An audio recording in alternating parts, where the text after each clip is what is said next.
And guys, for today's video, pumunta lang tayo sa dial na ating mobile device. And dito guys, dial lang natin yung *143 number sign or hashtag, then dial na natin. So dito naman guys, is piliin nyo lang yung Go Plus. So kung makikita nyo, nandun siya sa number 1. So ita-type lang natin is number 1. Then tap send. So, ayan guys, dito na niya makikita yung Go Plus 99. So, nasa number 1 ulit siya. So, ito-type ulit natin is number 1, then tap send.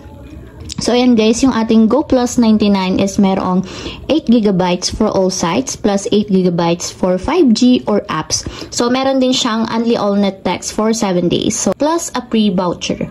So, ayun guys, yung ating Go Plus 99. So, para ma-register natin, i-type naman natin is yung number 1 para ma-subscribe na natin yung load and then tap send. So, dito guys is mamimili tayo ng app freebie. So, depende sa inyo kung gusto nyong piliin yung Go 5G, Go Watch, Go Share, or Go Play. So, para sa hindi nakakaalam guys, yung Go 5G is applicable lang yan. Depende sa lugar ninyo. And then yung Go Watch guys is, yan yung freebie para sa YouTube, TikTok, or yung kahit anong video na pwede nyo mapanood. So, yung Go Share naman is, nakapaloob dyan yung Messenger, Facebook, WhatsApp, Instagram. So, sa Go Play naman is, any games katulad ng Mobile Legends or Roblox. So, for example guys, ang pipiling ko na lang is yung number 2. So, Go Watch.